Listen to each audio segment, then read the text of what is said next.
Yeah, right, guys. This is the invasion commentary I did promise a couple of days ago. Would have liked to have got it out a bit earlier than this, but I heard that we're going to be doing a few tweaks to the invasion playlist, so I decided to hold this gameplay back a bit and play it after they've released the patch or whatever it's called, and then gather some opinions on it. And played a couple more games since they've updated Invasion, and I have to say I feel it plays significantly better than it did previously, though I didn't really have a problem with it. I mean, as you can see here, the only difference really, is the Spartans, they spawn with DMRs and you don't get a secondary weapon, whereas now I think because of this situation that keeps arising here for the elites, they'll spawn and they'll basically charge down the middle, and any decent team can take out one elite at any given time with the amount of DMR fire that's coming at them, and they have no long range weapons to fight back other than, I think there's a couple needle rifles there as you see in there. Suppose you could say it was a bit of a disadvantage, but I don't know, I somewhat preferred that. I liked the fact that it was a challenge to get up to the top, because I mean, if you work well as a team, the other side of it is you've only got, I think it's 20 seconds or something to take down the timer or territory or whatever it's called for the elites to push on and gain the spawn in this this building here. And I never really had a problem myself, because the one tactic I'd always do, and I suppose it's probably still a good suggestion now, is go around the right, use your active camo and be as slow as possible. Obviously at the start, if you spawn out in the middle, everyone's going to see you and start shooting at you, but a good little tactic is just to back up, go back to the buildings at the back, and then from there basically try and edge your way to the right, because around the right you've got plenty of cover. There's no way they can really put any shots on you, the Spartans. And sorry about this, is a bit of a host migration. Yeah, if you go around the right, you can be pretty much covered from all kinds of angles, and you can get a sneak on them. You can either go straight underneath and pass through to this side here, or you can go back underneath and through the stairwell, or go back through to the other stairwell on the far right.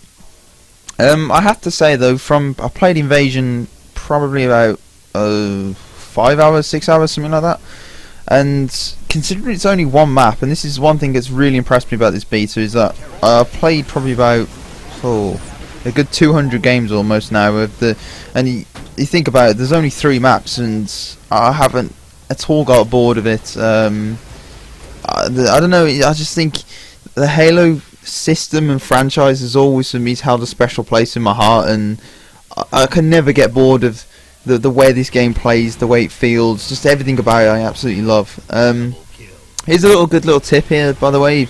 If the elites manage to take this base, try and hang around here, because they'll be spawning upon here, and obviously the more you hang around here and the more you hold your own around here, you stop them pushing forward, you concentrate, they'll concentrate their fire on you to try and make sure they spawn safe every single time. So if you hang around here as well, another little tactic, as you can see here, they've got 2 weapon drops both sides of their base. If you take, I tend to always make sure I take the plasma launcher, because that can be the most effective, because you get a Warthog, I think, at the start of the second phase in Invasion on the Spartan side, and this weapon can really tear up Warthogs and it basically can take out your whole team. I got incredibly lucky there, I missed completely and managed to get the wall as he jumped down and just got a one shot into him. But yeah, as I say, if you always make sure you try and stay there for as long as possible, try and hold down an area.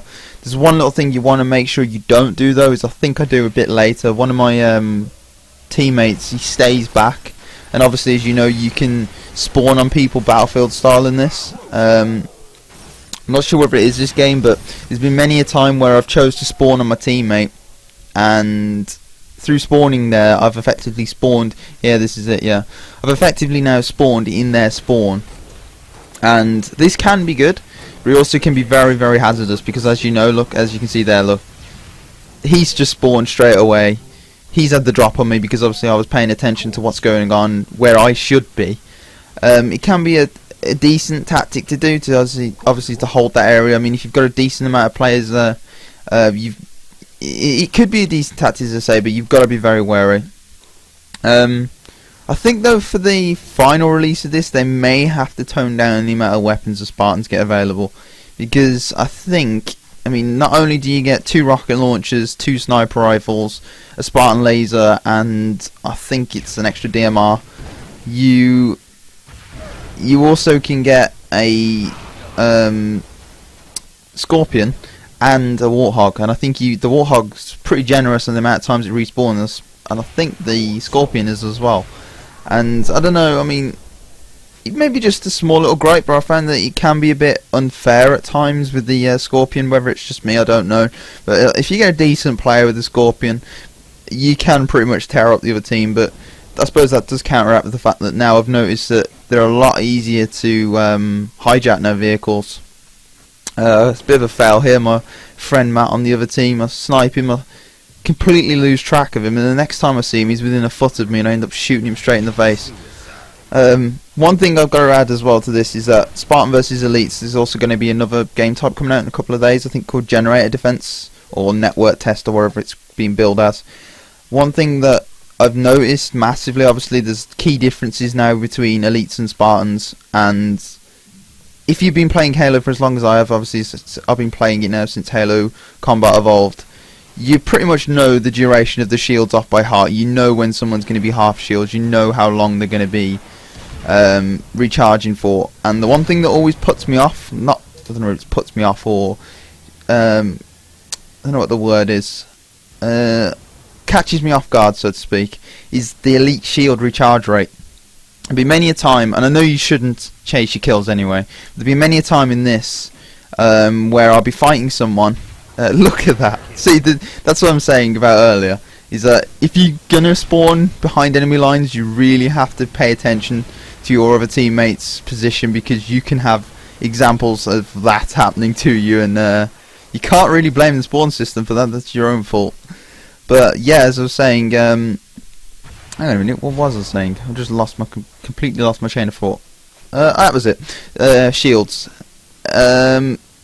You're not really supposed to chase people anyway after you've took them those shields. Say if there was a duck behind a wall or run off, you're pretty much putting yourself out there to get killed, because a fairly average to decent Halo player will just grenade the door that you come through and kill you anyway. But say, for instance, you're against a below average Halo player, you take your shields down as a Spartan, you pretty much know you go around the corner, if you've got half shields to full shields, you know one shot, you've got the advantage, you will take him out. Elites, for instance, it's a lot different. Their shield recharge rate and health recharge rate is, well, a lot faster. Obviously, Spartans don't recharge health, so they've always got that disadvantage against the Elites. And I've noticed a lot of times when I've gone after them, I've come out on the losing end of a sword or so, or another weapon, overestimating, or should I say underestimating, their recharge rate of the shields. This gameplay's coming to an end now. I get a pretty, well, I suppose you couldn't really call it decent, but I get a pretty lucky kill-tacular there with the tank to round the gameplay off. I've got a few more commentaries coming out in a couple of days. I have been working on a montage. It's a bit of slow progress. If I can't get it out before the beta finishes, I'll just save the clips and put out, I suppose, a mini-tage, I suppose, whatever you call it. But yeah, let me know what you think about these commentaries, what you'd like to see more of, and I'll speak to you all soon.